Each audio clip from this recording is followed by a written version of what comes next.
Psychoanalysis, connection.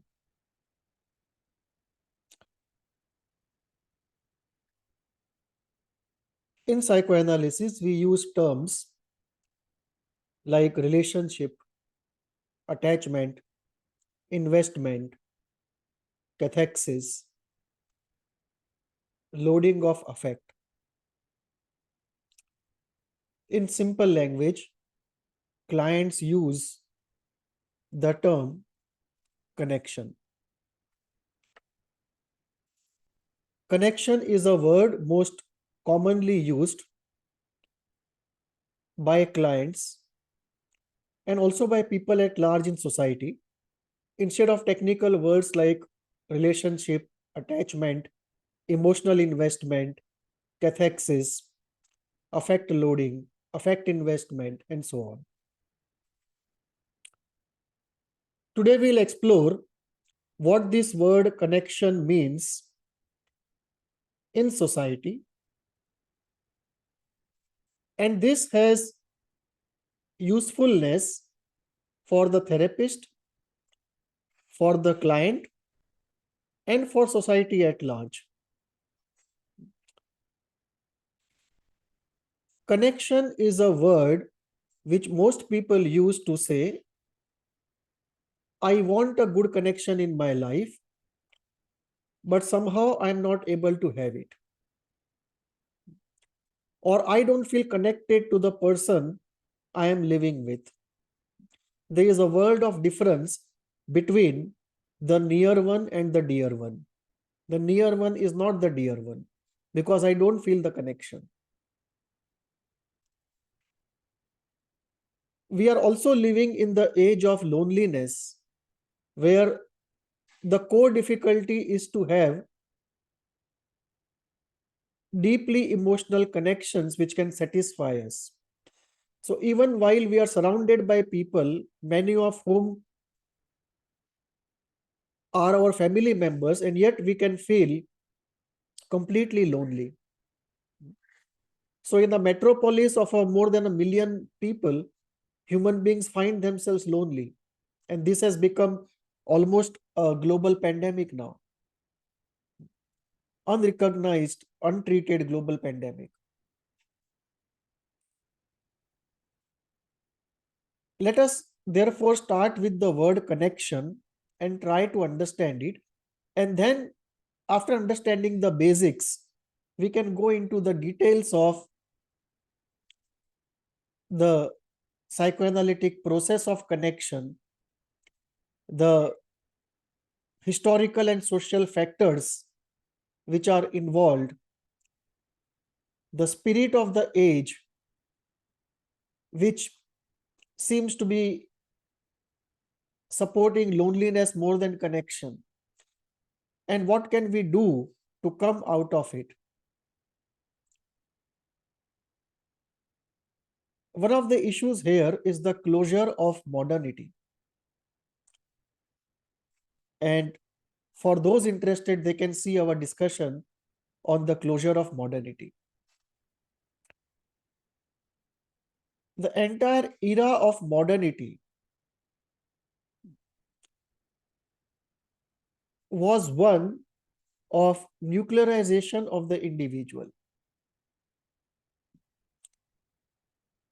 It is a historical era where the individual was uprooted from nature, tradition, mythology, village, community, and finally family. And this nuclearization of the individual is synchronous with the era of modernity.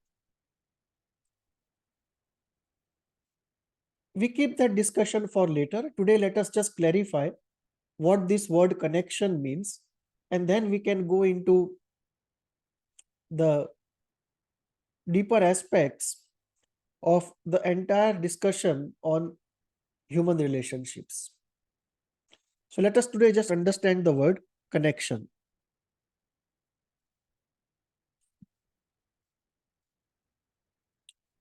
The simple understanding is One way to understand connection is to say,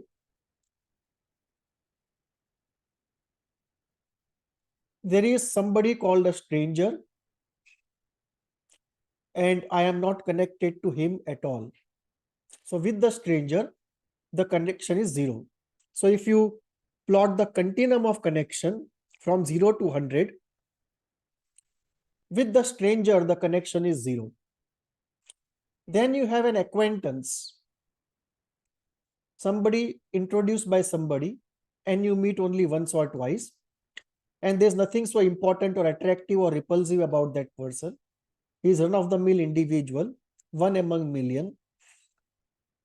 Again, he is no longer a stranger, but the connection still is insignificant, almost zero. Not zero, but almost zero. Then you have a kind of interaction with another human being that we call networking. It's professional interaction. It's a very transactional interaction. Here, again, the interaction is strictly transactional, and unless you repeat it many times over and get emotionally close, there is no connection. It is still a transactional interaction, but the connection in strictly mathematical terms is slightly more than acquaintance, but even then it is still insignificant. So for both acquaintance and networking, the connection is still insignificant. When you meet somebody quite often, and if you like something or you spend more time, and it is in our nature to get attached to any place or any person, if we spend adequate time with that place or that person, or if that place or that person is good to us in some way, even if we spend less time, we develop an attachment, a connection. So if we spend more time, if we emotionally open up, or something is good about the person, or something is repulsive about the person, in either ways, we have some sort of a relationship, something more than a transactional interaction, which we can call a relationship, and we can say we have a connection. So the colloquial word used is, I feel connected. So we have a connection developing there. And then if it goes on for some time, you develop an attachment, something sticky, something that binds you in some way to that person, something that gets you involved in that person's life. And you can say there you have a strong connection. The first three, you have insignificant connection. Connection develops from 4, becomes strong at 5. People also talk about loss of attachment or loss of connection. And when you have a loss of attachment or loss of connection, you feel anxiety, sadness, anger, demotivation. Having a healthy attachment portfolio, meaning a healthy portfolio of connections, is very necessary for good psychic health. So loss of connection brings anxiety, sadness, anger, demotivation. Healthy connection portfolio brings good psychic health.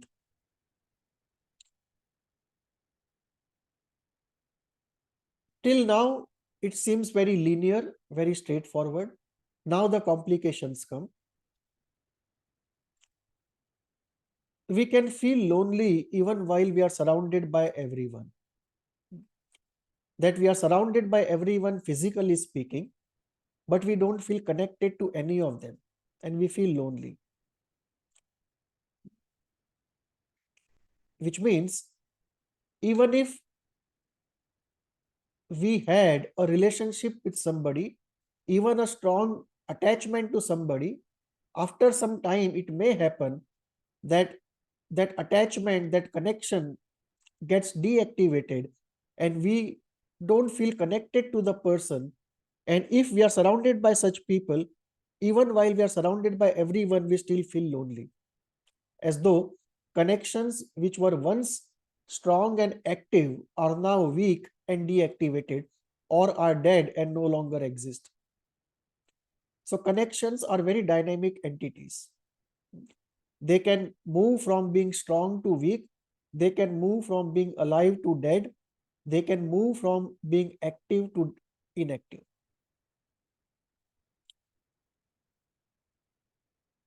Some patients, some individuals, they feel emptiness in some periods of time, even while otherwise they are in strong active attachments. So the attachment or the connection is neither dead nor weak.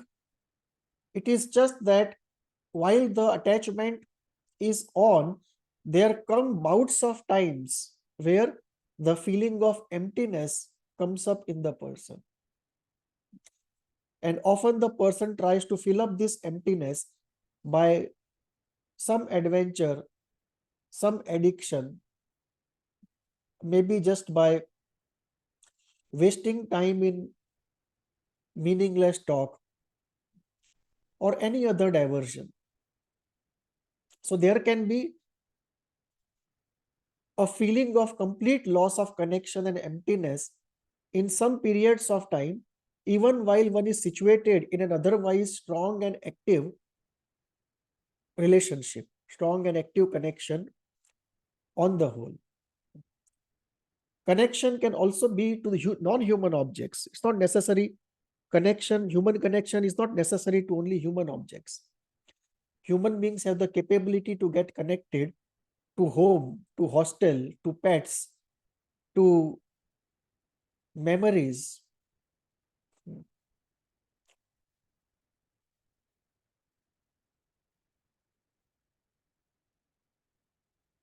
Human beings also have the capacity to get connected to mythological figures, spiritual figures.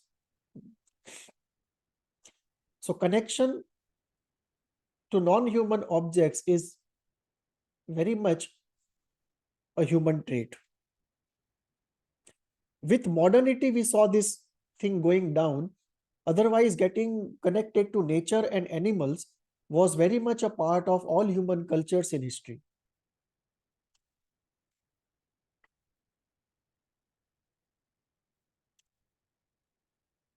Now, what is the crisis? The crisis that we face today is the crisis of loneliness, the absence of connection or the weakening of connection, or the connection getting uninteresting. And we move into the age of loneliness. The age of loneliness was first this age of loneliness and the attachment vacuum or the connection vacuum, along with the connection difficulty.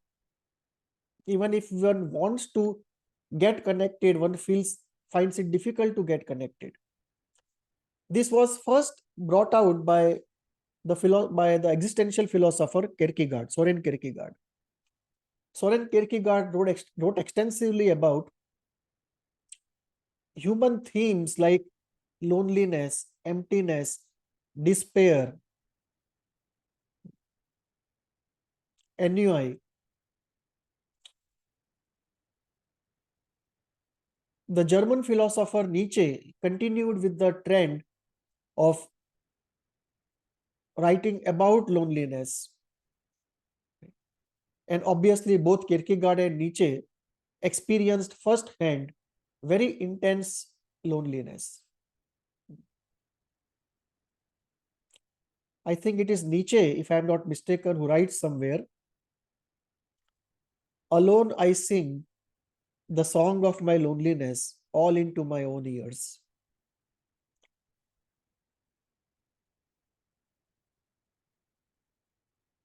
Psychoanalyst Carl Jung also talked about the uprootedness of the human being from mythology, nature, tradition, culture, and spirituality. and positing that as one of the reasons for our loneliness. From these philosophers and thinkers, where we see the crisis of connection as an isolated crisis of an individual, today we see what they felt years ago becoming a social reality. And today you have a minister of loneliness in UK, in Japan, and loneliness, which used to be a post midlife crisis phenomena, post 42 to 45, when the midlife crisis happens, instead of being a post midlife crisis phenomena, loneliness and the crisis of connection is very fast becoming universal. In most developed and developing countries, at least in the cities, it would not be wrong to say that practically everyone is lonely.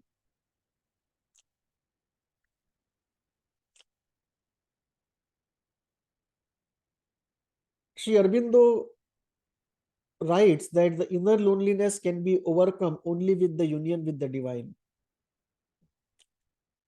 So this is another aspect of the story. And then we have this whole phenomena of empty connections. That there are connections, but they are hollow, they are shell connections. They were once solid, but now the center is hollow and only the shell remains. And these hollow connections don't appear to be satisfying connections. Leave apart happiness giving connections, leave apart fulfillment giving connections, which is far, far away.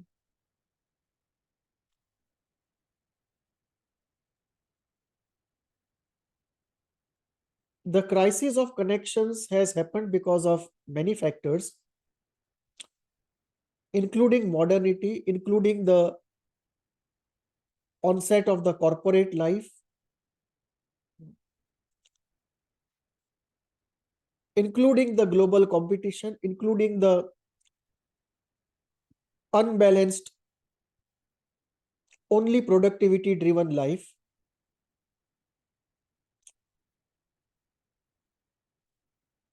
One of the psychological factors important is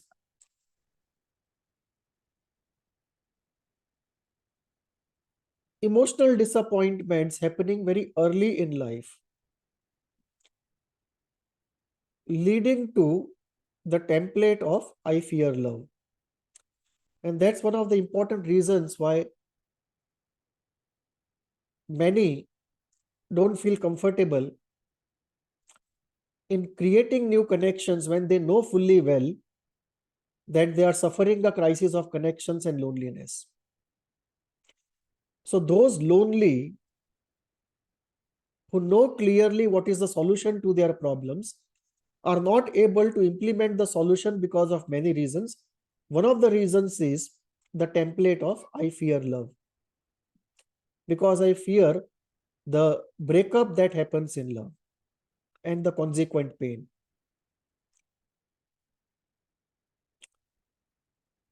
Second reason is our not being immersed and completely detached, not organically being connected to nature, tradition, mythology, and social groups.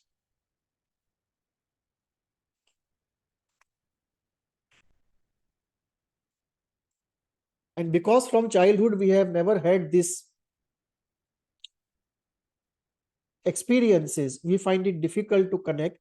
And the emptiness which is left inside of us because of deprivation of this,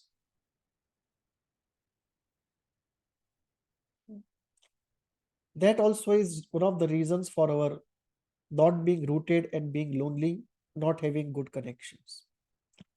Early life object clause predisposes us to loneliness.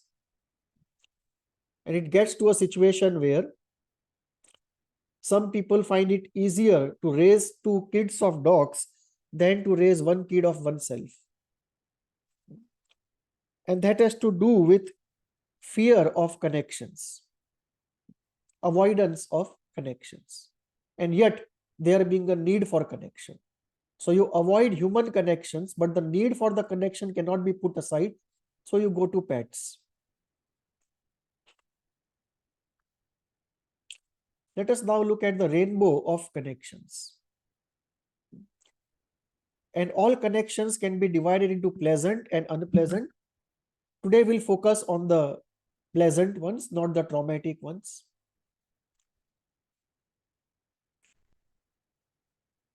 The rainbow of connections is wide. One of the best instances of connection is what Bowlby calls the participation mystique. This is a term used to describe a situation where two lovers are sitting on a bench in the park, talking to each other, completely lost into each other and completely oblivious to everything around them. A similar situation in a different context happens in teaching or training. In a training program, often the trainer moves towards one of the participants who asks a question, and in giving the reply leading to new questions, the two of them get so engrossed in the conversation, they forget everyone else sitting around, and it's only two of them having a conversation. Both of them are happily lost into that conversation, which is something near to participation mystique, except the uh, affective part and the libidinal part of participation mystique, as it is defined in a Puritian way by Bowlby. But you can call this variations, flavors of participation mystique. It can happen in therapy when the therapist is talking to the client and both of them, say in discussing a dream, right? They both of them get completely lost, engrossed and lost, I should say it that way, engrossed and lost in a conversation, oblivious to everyone around them, at times even oblivious to the session timings. So this is one of the most pleasant and productive and intense forms of connection, the connection of participation mystique. We can have another connection of that you feel when you meet old friends, or a good family connection on an ongoing basis. Old friends reunion is a one-off thing. If you meet them every day, you don't feel it anymore. But if you meet them after a gap, you feel that intense connection, intense nostalgia, intense emotions, and a very satisfying and fulfilling connection. A good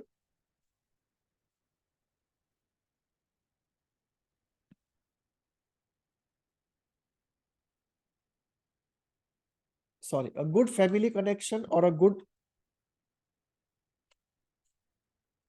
friend connection, and I missed once.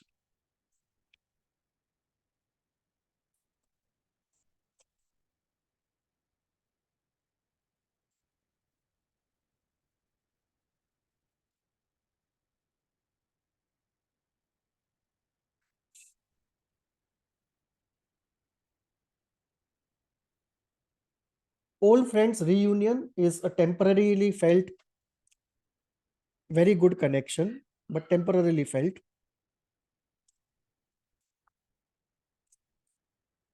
Good family connection, be it a spouse or parent and child or siblings, it's an ongoing stable thing. This is something that most people look forward to. Or a good friend connection of a friend who has been with you for a long time. Both of them are stable connections and yet pleasure giving connections if they are good connections. This is where I think most people today lack, that we don't have these connections.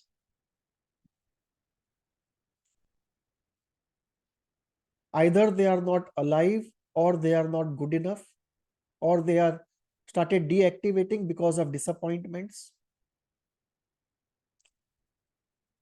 Another connection is the fusion connection. often between some parents and children, often between siblings, often between spouses. The good part of the fusion is you feel the intensity, authenticity, security, and ecstasy. And the bad part of it is you find it suffocating, entrapping, entangling, and difficult to get out of. And in a fusion where one of the parties more often than not is a narcissist, this becomes a traumatic connection. But there can be good fusion connections. There is a sublime connection. It comes from what is called the psychic. The psychic connection, which is rooted in our psychic, and if fortunate in somebody else's psychic also. Those, what is the psychic and how to understand it? We have discussed it before. One of the episodes is on discussion of the touch of the psychic. Those who are interested can go to that. But a connection where the psychic is active deep inside the heart center, not in the heart center, but much behind the heart center. That is sublime connection. There is a fresh and live connection where you meet somebody for first few times, the connection is felt as very fresh. This freshness we crave, and as we age, the freshness goes. And after 35, we start craving for that aliveness and freshness of the young age. Some meditative techniques do give us experience of that freshness. I practiced for some time Sudarshan Kriya of Sri Ravi Shankar, Art of Living, and that does give you the freshness and energy for some time after you do that meditation. There must be many more techniques which give you that, but this is something we always crave, the fresh and live connection. There can be an exciting connection involving either sexuality or adventure or some transgression. There can be a surreal connection where the dreams about each other far predominate the reality about each other. It can be the first part of love. It can also be related to some dream characters that you have created, and you interact with those characters on a stable basis in daydreams or night dreams. And often those connections can become quite strong. Usually this happens more till 22, after which it goes down.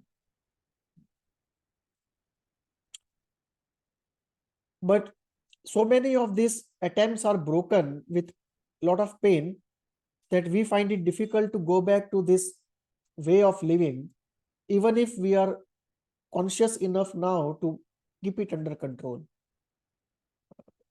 One of the discussions we had was dreams I dare not dream again. This part of not being able to go back to those surreal connections is discussed there.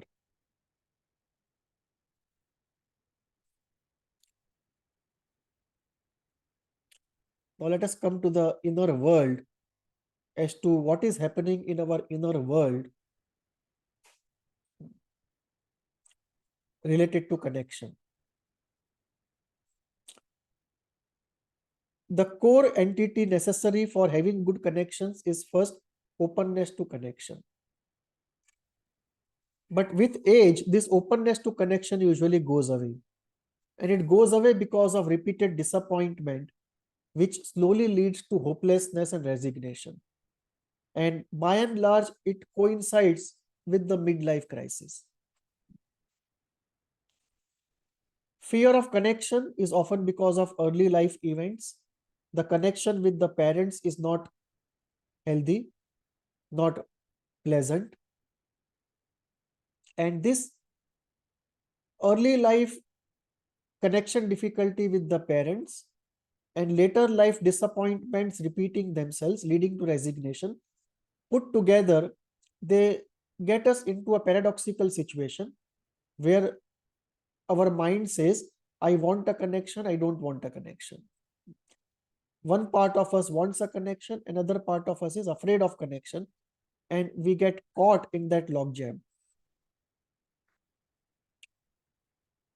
Another aspect of connection is to ask a question: can we be free from this need for connection? Because it's not easy. Even if we get a good connection, maintenance is not easy. It's a high energy operation. Because every good connection is mutual. Let me not say that. Let me rephrase it. Most good connections are mutual. And it takes quite some energy and time to maintain that connection. So a question comes, is it possible to be free from the connection? Can there be profit in a connection loss? And obviously there can be. If it's a pathological connection, the loss of it is profitable. But can there be a freedom from connection? Another way of saying it is, can we be free from our need for other human beings to relate to?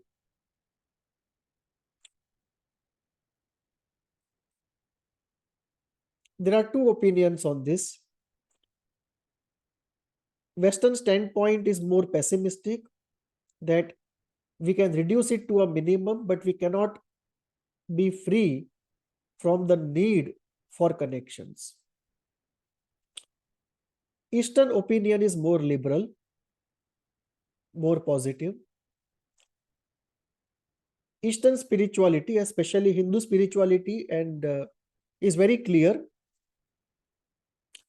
that it is possible to be free from dependency on connections, and one can develop the capacity to be alone to an extent where good objects are so deeply internalized, and this need not be good human objects, this may be good spiritual objects, mystical objects, mythological objects, or one can master the unconditional flow of affect, especially positive affect, where there can be an object free flow of affect, which is contrary to the Kleinian conceptualization. But the Eastern spirituality is very clear on this, that it is possible to be free from the need for connection. It is possible to develop capacity to be alone to such an extent that you are completely free from the need of connection. And uh, this development of capacity in the Western tradition happens by experiencing good connection with human beings. In the Eastern tradition, the emphasis also is on connecting not only to people, but nature, God, mythology, mythological characters, the objects created in the inner world, as well as deities and gods. And this connection is enhanced by the use of idol therapy or idol worship, to use a broader word, idol science. And the capacities develop to an extent where the good objects are so deeply internalized that you don't need outer objects, outer connections anymore.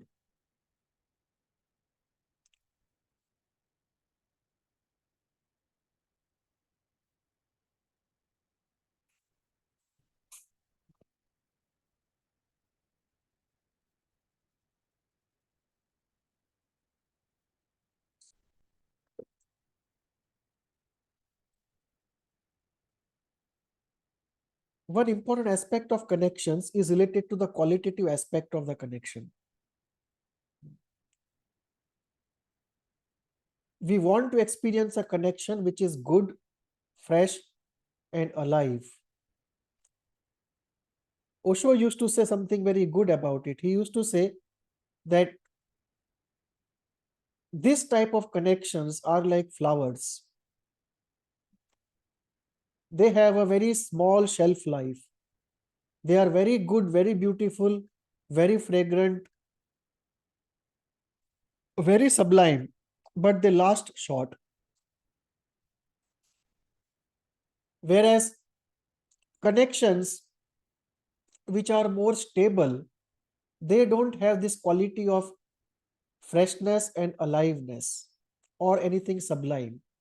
They are more practical, more predictable, more secure, and more based upon the sticky attachment which develops over time by being with somebody.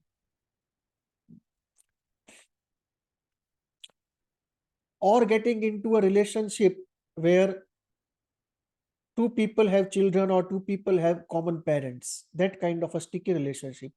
Somehow, this blood is thicker than water business. Osho used to talk about love and marriage.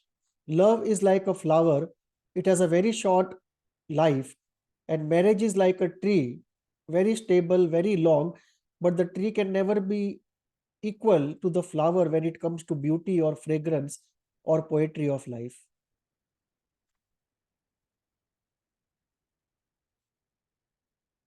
How do we look at it in terms of the process? The process of connection would be like this in the inner world. The heart chakra opens up, and there is a feeling of happiness, and a fount of affect is thrown out onto the other, and the other is experienced as a good object. The event of being with the other as a good event, and that object in the inner world is loaded with affect, giving rise to feelings of shades of ecstasy.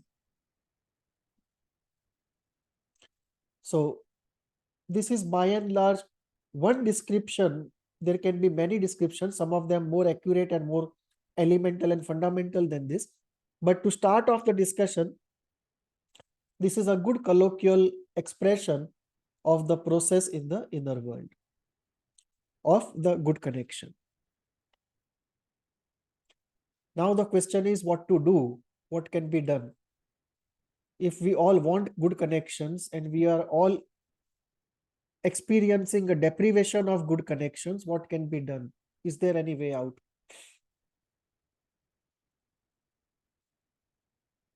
There is a package of things to be done, not one measure.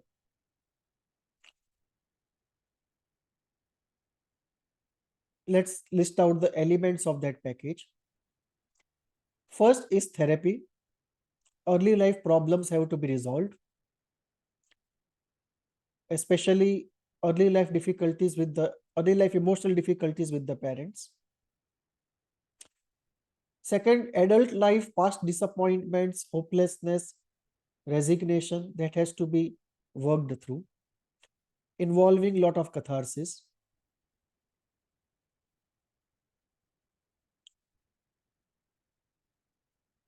Then go into a conscious and open but conditional connection and leave out the pent-up desires.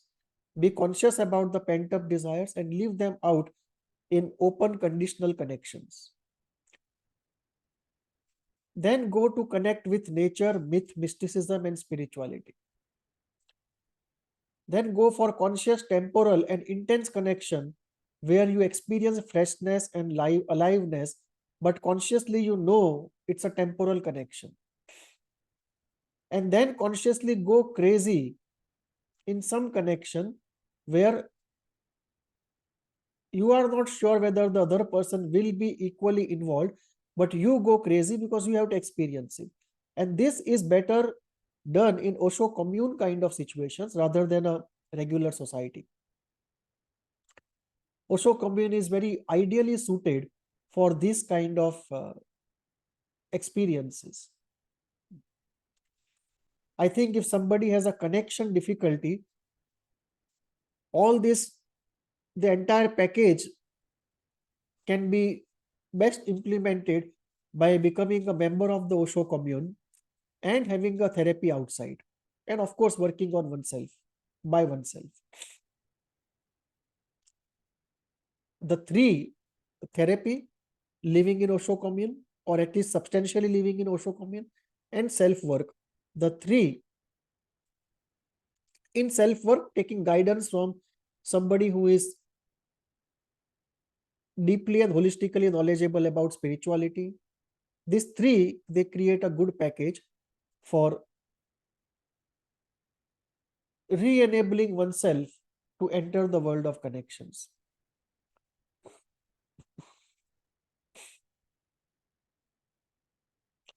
Then get into a conscious, unconditional, but non-stupid temporal connection. That it's unconditional and deep from your side, but you are not stupid. Unconditional love does not mean stupidity. Sharp intelligence and unconditional love can easily go together, and that is what is ideal. That is what is the goal here. And then consciously getting into entrapment, where in the course of the entrapment, you lose the consciousness, and then you require a guru or a lot of luck or blessings of higher beings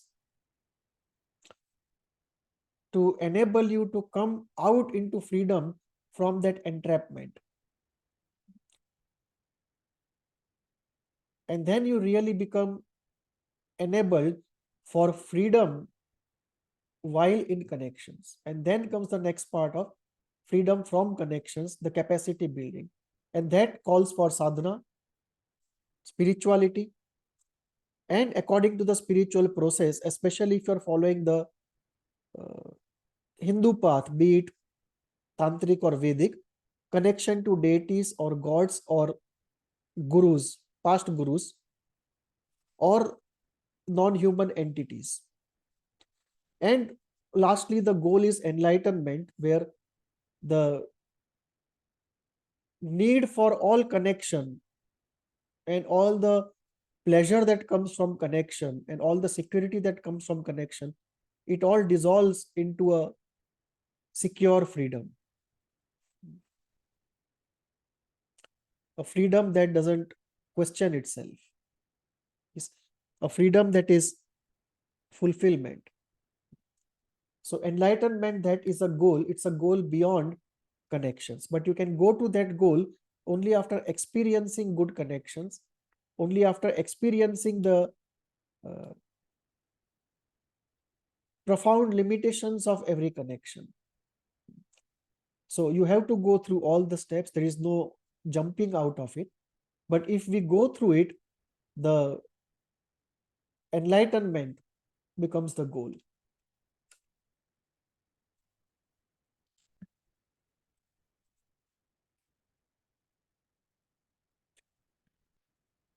Enlightenment is the ultimate connection that we have to ourselves, and post it, connection to others becomes secondary.